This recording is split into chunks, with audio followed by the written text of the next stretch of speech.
Assalamualaikum warahmatullahi wabarakatuh. Ya, silahkan diperhatikan dan disimak baik-baik. Pada kali ini, Ibu akan memberikan soal UTS Pendidikan Bahasa Indonesia di kelas rendah. Ada 9 soal esai yang harus dijawab oleh teman-teman. Jadi, yang pertama, silahkan dijawab pada kolom komentar, disertakan nama, NIM, kelas.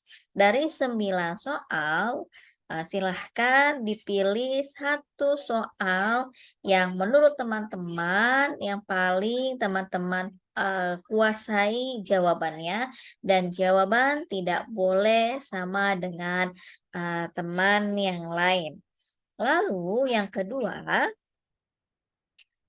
untuk jawaban 1 sampai 9, soal 1 sampai 9 diketik, lalu di-print, dikumpulkan pada perwakilan kelas. Kalau kelas A silahkan dikumpulkan kepada Fajar, kelas B silahkan dikumpulkan kepada Kak Davi, kelas C silahkan dikumpulkan kepada Suhendra.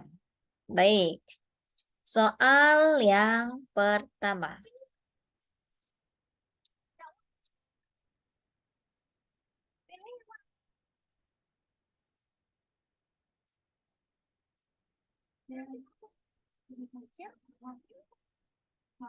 Silahkan teman-teman jawab pertanyaan ini dengan memberikan analisis berdasarkan pendapat dan teori menurut para ahli yang Anda pahami. Oke, yang pertama, hakikat perkembangan bahasa. Hakikat perkembangan bahasa pada anak sering sekali kita bahas dalam perkuliahan, ya. Silahkan teman-teman jelaskan apa itu hakikat perkembangan bahasa, serta tuliskan bagaimana pandangan menurut Anda.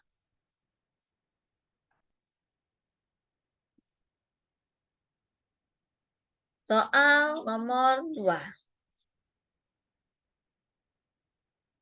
Faktor-faktor yang mempengaruhi perkembangan bahasa pada anak. Nah, apa saja nih faktor yang mempengaruhi perkembangan bahasa pada anak, ya? Silahkan disebutkan dan dijelaskan faktor-faktornya sesuai dengan apa yang sudah kita pelajari bersama di ruang kelas, ya. Jadi silakan disebutkan terlebih dahulu, setelah disebutkan lalu dijelaskan faktor-faktornya. Soal nomor 3. Hakikat dan proses komunikasi lisan dan tulisan. Nah, bagaimana nih hakikat proses komunikasi lisan dan tulisan siswa sekolah dasar? Jelaskan. Dan bagaimana menurut Anda mengenai proses komunikasi secara lisan dan tulisan peserta didik sekolah dasar? Tentunya di kelas rendah, ya. Kalau di kelas rendah berarti kelas 1, 2, dan 3. Pasti teman-teman juga sering berjumpa atau menemui atau ada mungkin saudaranya, ponakannya yang sekolah dasar kelas 1, 2, 3. Nah, bisa dianalisis bagaimana mereka dalam proses berkomunikasi secara lisan dengan Anda dan bagaimana secara komunikasi secara tulisan. Lalu soal nomor 4. Macam-macam metode membaca permulaan. Nah, ini juga sering kita bahas, ya, bahkan sudah dijelaskan oleh perwakilan kelompok bahwasannya macam-macam metode membaca permulaan itu banyak, ya. Nah, sebutkan dan jelaskan menurut pandangan teman-teman itu apa saja sih metode membaca permulaan ya.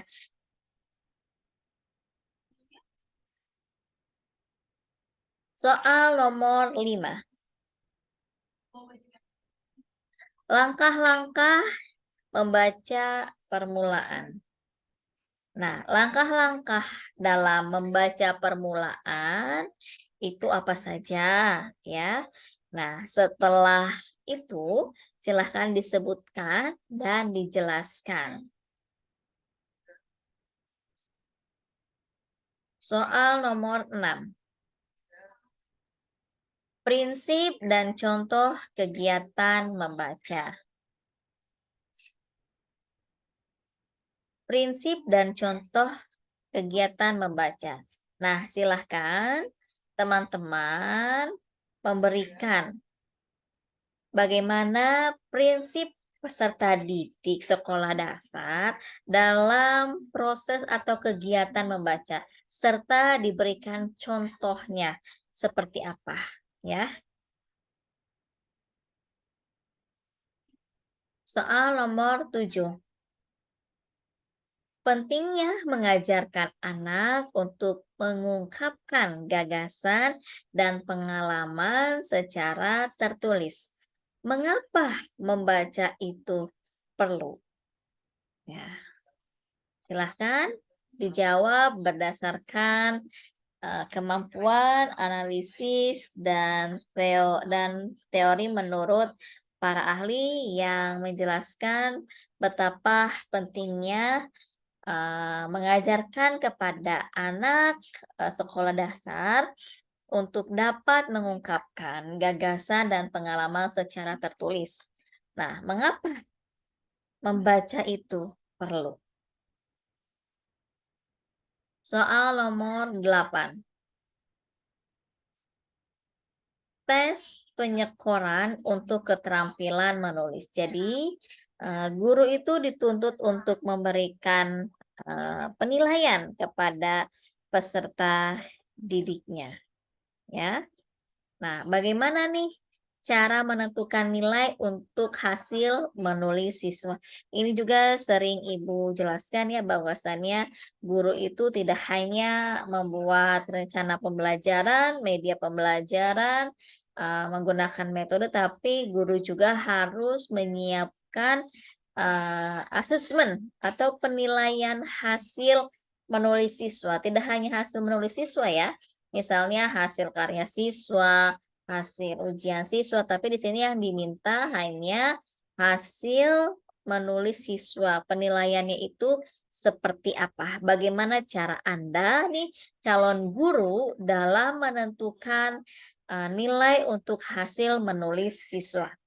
Nah, teman-teman ini kan semuanya calon guru ya, jadi harus punya nih gambaran atau pandangan bagaimana nanti cara menentukan penilaian untuk peserta didiknya. Selain itu juga harus mencari referensi-referensi terdahulu ya. Soal nomor 9. Soal terakhir.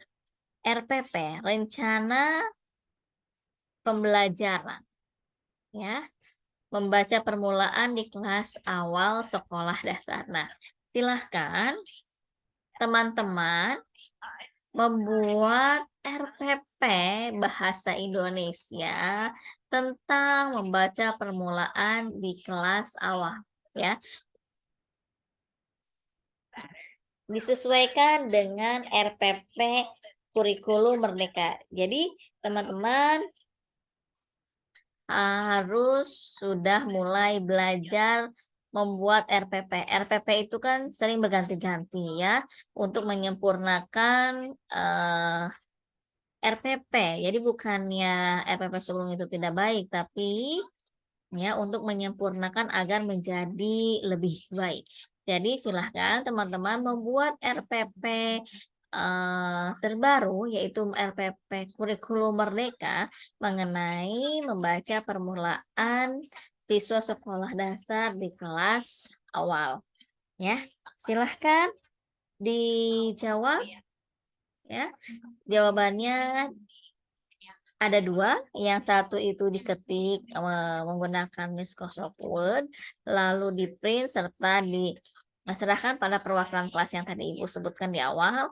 Lalu yang kedua, dari 9 pertanyaan ini, silahkan teman-teman pilih salah satu jawaban di kolom komentar yang teman-teman kuasai jawabannya.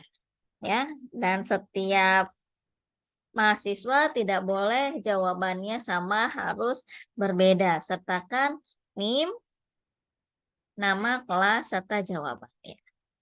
Cukup ya, selamat mengerjakan dan semoga sukses. Wabillahi taufiq wal hidayah. Wassalamualaikum warahmatullahi wabarakatuh.